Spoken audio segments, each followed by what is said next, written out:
하나님 앞에 드렸습니다. 하나님은 한 사람 한 생명을 너무도 귀히 보십니다. 그래서 한 사람의 영혼이 천하보다 귀하다 이렇게 말씀합니다. 교회에서도 한 생명을 주님의 사랑으로 또 돌보고 양육하는데 최선의 노력을 다합니다. 교회 새가족이 오면 우리는 최선을 다하여서 그의 믿음이 잘 자라갈 수 있도록 돌보고 섬겨가는 것입니다. 새가족을 최고의 손님으로 일명 VIP로 이렇게 모시면서 그에게 주님의 은혜와 사랑을 심기고자 애를 쓰는 것입니다. 교회 성도들이 경조사를 당하면 또 그 한 명의 성도를 섬기기 위해서 거리 불문하고 또 찾아가서 축하해 주기도 하고 또 함께 위로해 주기도 하는 것입니다.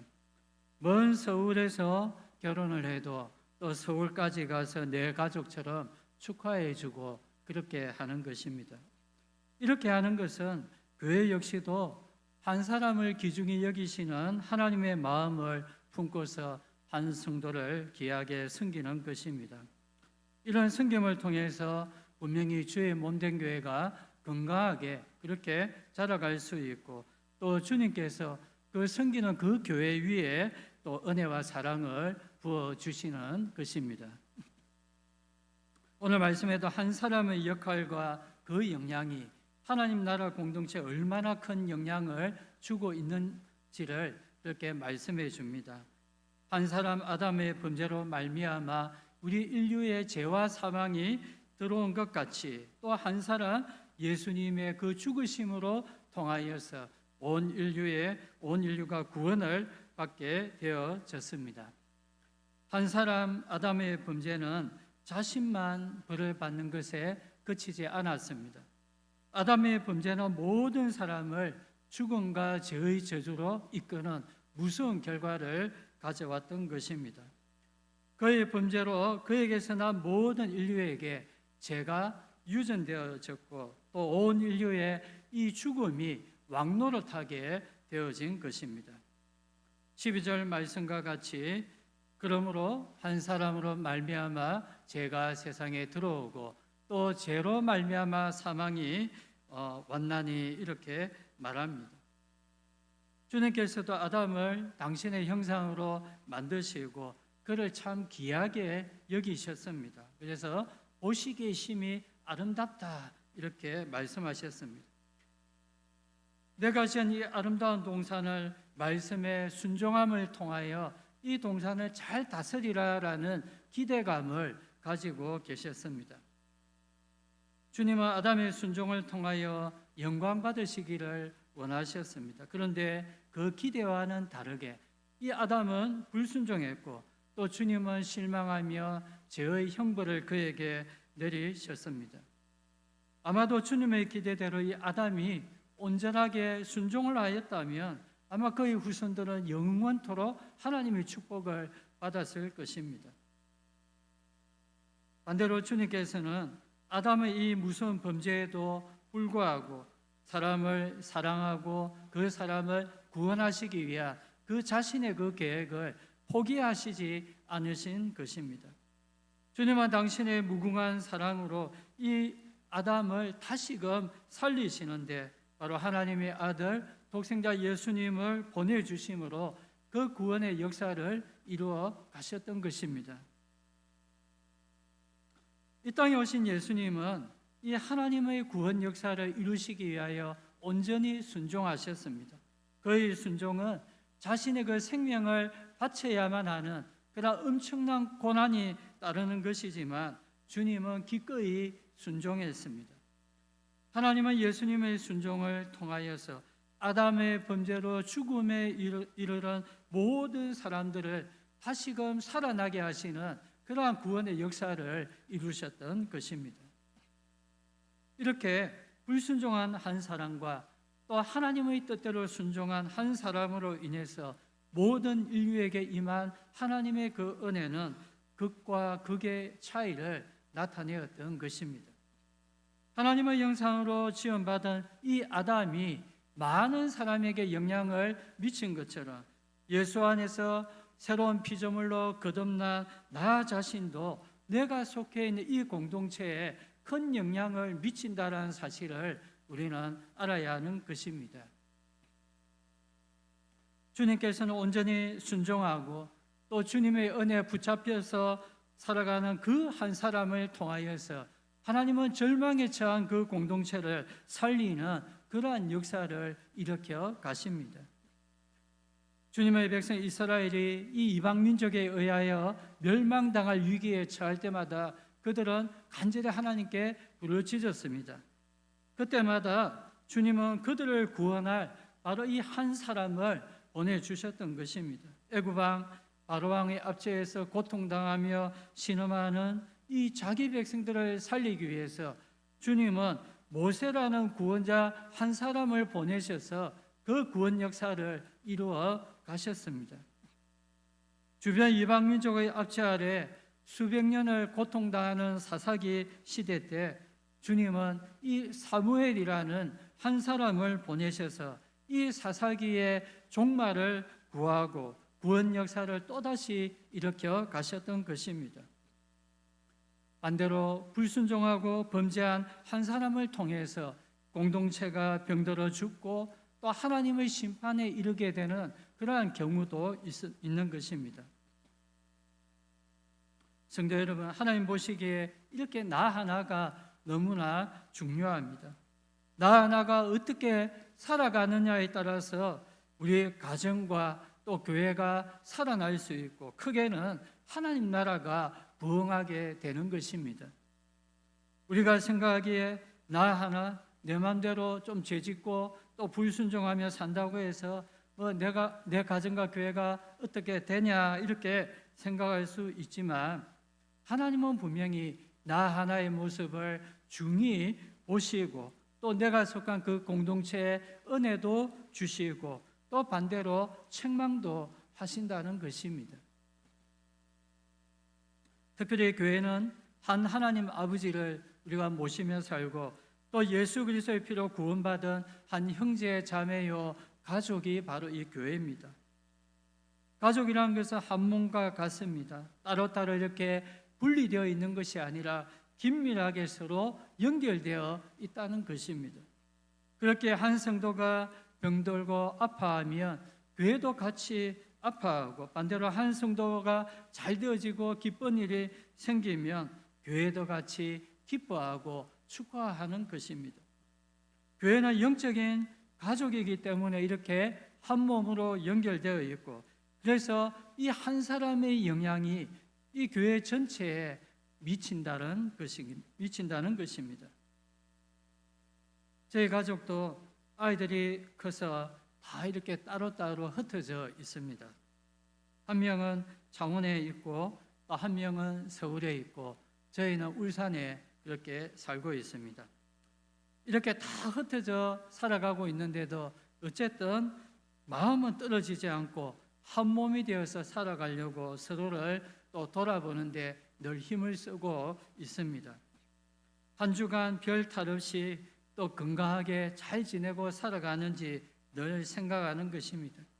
특별히 또 가족 카톡방을 이렇게 만들어서 종종 자신이 이렇게 잘 지내고 있다라는 것을 이렇게 그 카톡방에 올리는 것입니다.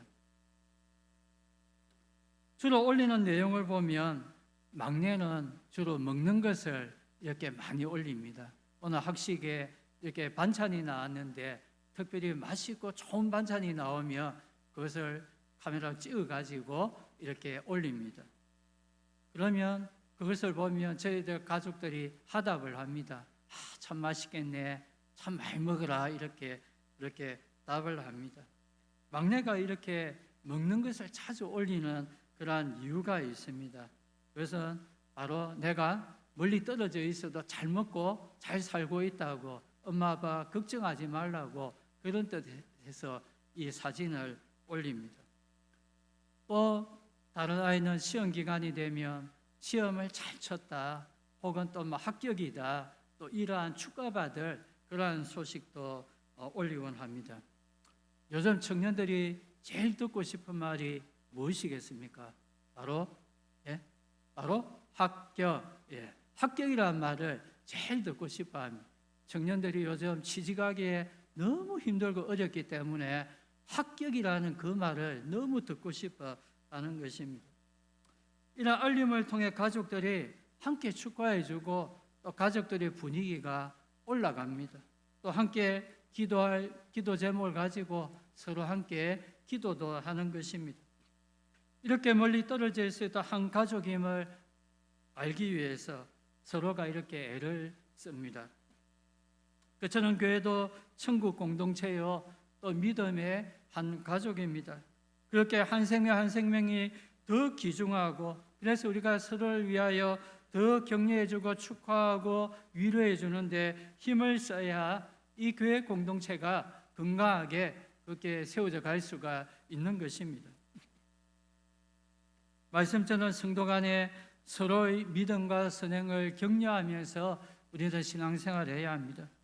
믿음이 흔들리는 자를 돌아봐서 그 믿음을 세워주고 또 열심히 선행을 행하고 있는 사람이 있다면 그 사람을 좀 알아주고 또 격려해주고 그래서 더 열심히 잘할 수 있도록 그렇게 해가야 하는 것입니다.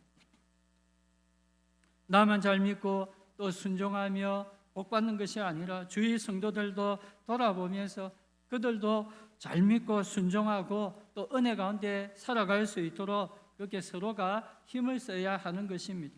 그리고 내 가족의 안위를 위하여 그가 열심히 기도하는 것처럼 나의 영적인 가족을 위해서도 함께 우리가 기도를 해야 하는 것입니다. 이렇게 교회가 한 사람을 잘 섬기고 돌아보는 것은 그 한 사람의 영향이 교회 공동체 전체에 영향을 끼치기 때문에 그렇습니다. 한 사람의 온전한 그 믿음과 순종으로 교회는 더 은혜로워지고 건강해질 수 있고 한 사람의 불순종으로 교회가 힘들어질 수도 있기 때문입니다.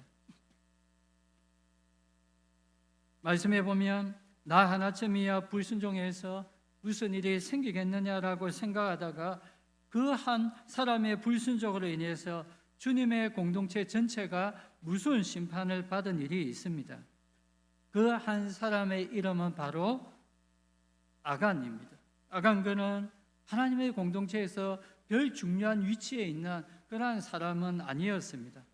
그러나 그는 분명히 이 이스라엘 공동체에 속해 있는 자이고 또 하나님 앞에 정직한 삶을 살아가야 할 책임이 있는 자였습니다. 그는 이 여리고성 정복이라는 하나님의 은혜를 그도 역시 체험한 자였고 또 승리 이후에 그 전리품에 조금의 손도 대지 말라라는 하나님의 그 명령을 직접 들었던 그러한 자였습니다. 이런 아간인데도 그는 여리고 승리 이후에 어떤 일을 저질렀습니까? 수없이 많은 귀한 전리품에 탐심이 생겨가지고 말씀도 다 제쳐버리고 그 전리품을 탈취하는 그러한 죄를 범하고 말았습니다. 이스라엘 공동체에 있는 그 어떤 사람도 그것을 알지 못했지만 하나님은 그 범죄를 다 지켜보시고 계셨던 것입니다. 그리고 아간 한 사람의 범죄로 주님은 준엄한 심판을 내리십니다. 아담 한 사람의 범죄로 인한 심판이 어떤 것이었습니까? 아간과 또 그에게 속한 가족들에게만 국한되어졌습니까? 아닙니다. 그 한 명의 죄로 이스라엘 공동체 전체에 하나님의 무서운 심판이 임하고 말았습니다. 여리고 다음에 정복해야 할 그 작은 아이성 전투에서 비참히 패배하고 도망가는 그러한 아픔을 경험하였습니다. 오늘 말씀 19절 말씀과 같이 한 사람이 순종하지 아니함으로 많은 사람이 죄인된 것 같이라는 이 말씀이 그대로 적용되어졌던 것입니다. 주님의 공동체에 속해 있는 성도는 나 하나쯤이야 내 마음대로 하면 된다라는 그런 안일한 생각을 버려야 합니다. 교회에서 주님의 일을 섬겨야 하는데도 나 하나쯤이야 없어도 되지 않느냐? 주위에 일할 사람도 많이 있는 것 같고 나보다 잘할 수 있는 사람도 있는 것 같는데 내가 좀 빠져도 되지 않느냐, 이런 아니라는 생각을 버려야 하는 것입니다. 주님은 당신의 공동체에 속한 바로 나 한 명의 그 귀한 헌신을 지켜보시는 것입니다. 우리 한 명 한 명 모두가 교회를 세우는 일에 내가 힘써야겠다라는 그러한 일념을 가지고 섬길 때 주님은 우리 교회에 이러한 부흥의 은혜를 주실 줄 믿으시길 바랍니다. 중세시대 때 마녀사냥이라는 이야기를 들어본 적이 있을 것입니다. 지금 우리는 이 마녀사냥을 마치 억울한 사람에게 또 죄를 덮어 씌워 죽이는 아주 안 좋은 것으로 그렇게 우리는 인용하고 있는데, 실제 이것을 한 중세교회가 처음 가졌던 그 취지는 너무도 이렇게 순수한 것이었습니다. 그 취지는 바로 이 주님의 공동체를 거룩하게 하기 위한 것이었습니다. 공동체를 거룩하게 하는데 혹시 우리 공동체 속에 큰 죄악을 저지른 사람이나 또 악한 그러한 영의 지배를 받고 있는 그러한 사람이 있으면 그를 과감하게 제거해 버리는 것입니다. 아마도 이것은 한 죄악된 사람으로 인해 공동체가 받을 그 해악과 또 주님의 그 무서운 형벌을 알았기 때문에 이렇게 한 것입니다. 그런데 이 일을 진행할수록 처음 가졌던 그 순수한 취지가 또 훼손되어지고 또 악용되어져서 자신의 어떤 대적자들이나 또 사회의 어떤 약자 또 비천한 자들을 억울하게 이렇게 마녀라는 제명을 뒤집어 씌워가지고 제거해버리는 그런 많은 일들이 생겨났던 것입니다. 어쨌든 이 중세 때 마녀사냥이라는 이 처음 가졌던 순수한 취지는 바로 하나님의 공동체를 좀 더 거룩하게 보존하고 또 주님의 책망을 면하기 위한 그러한 목적이 있었습니다. 이렇게 한 사람의 범죄로 인해 공동체가 심판을 받은 것도 있지만 반대로 한 사람의 그 온전한 순종을 통해서 우리 공동체 전체에 하나님의 은혜와 구원이 넘쳐나는 그러한 일도 생겨났던 것입니다. 그것의 가장 대표적인 예가 바로 오늘 말씀에 나오는 바로 우리 예수님이십니다. 17절 말씀에 보면 한 분 예수 그리스도를 통하여서 생명 안에서 왕노릇 하리로다 이렇게 말씀합니다. 또 18절 말씀해 보니까 한 의로운 행위로 말미암아 많은 사람이 의롭다 하심을 받아 생명에 이르렀느니라 이렇게 말씀합니다. 예수님이 하나님 명령에 온전히 순종함을 통하여서 고난의 그 십자가를 지심을 통하여서 많은 사람들이 생명을 얻게 되고 의롭게 되어지는 은혜가 있다라는 말씀입니다. 예수님의 일생은 마치 하나의 밀알이 썩어져 죽어서 많은 열매를 맺은 경우와 같습니다. 그처럼 지금도 하나님은 예수 안에서 살아가는 한 사람을 통하여서 많은 사람들을 살리게 하는 그 생명의 역사를 이루어 가시는 줄 여러분들 믿으시길 바랍니다. 예수님처럼 믿음의 조상 이 아브라함 역시도 그의 온전한 순종을 통하여 천하 만민이 복을 받는 그러한 은혜를 누리게 되었습니다. 창세기 18장 17절 18절 말씀 우리 같이 한 목소리로 우리 읽어보겠습니다. 여호와께서 이르시되 내가 하려는 것을 아브라함에게 숨기겠느냐? 아브라함은 강대한 나라가 되고 천하 만민은 그로 말미암아 복을 받게 될 것이 아니냐? 그는 순종하기 힘든 상황에 말씀에 온전히 순종했습니다. 노년에 자신이 평생 동안 살아온 본토 친척 아비집을 떠나 주님이 지시하신 그 땅으로 순종하며 나아갔습니다. 100세에 기적적으로 얻은 그 독자 이삭을 번제로 바치라고 주님이 명령하실 때 그는 말씀에 온전히 순종하여 그를 제물로 드렸습니다. 주님은 그의 온전한 이러한 순종을 보시고 주님은 그와 또 그의 자손들에게 이 언약의 축복을 내려주셨던 것입니다. 주님은 여러분의 의로운 그 순종의 모습을 기이 보십니다. 그리고 여러분들을 축복하시는데 분명히 여러분 당대뿐만이 아니라 자손 대대로 그 순종의 은혜를 부어주시는 줄 여러분들 믿으시길 바랍니다. 여러분이 지금 현재 내가 할 수 있는, 내가 주님이 기뻐하시는 의로운 행동이 무엇이 있을까? 그것을 생각해 보시고 또 그것에 여러분들이 기쁨으로 헌신하며 나아갈 수 있기를 원합니다. 제가 이전에 수련의 주제를 하나 보았는데 참 마음에 와닿는 것이 있었습니다. 그 주제는 바로 부흥은 나로부터 시작되리라는 그러한 주제입니다. 주님 주시는 이 부흥의 은혜는 바로 나로부터, 나 자신에게서 시작되어 진다는 말입니다. 나 한 명이 말씀대로 바로 살아가고 또 주님 나라를 위하여 귀하게 섬길 때 나로부터 부흥이 시작되어서 교회 전체로 이렇게 번져간다라는 말씀입니다. 주님의 공동체에서 나 한 명은 분명히 너무도 소중한 존재입니다. 주님은 나 한 명을 기이 보시고 계신다는 사실을 우리는 알아야 합니다.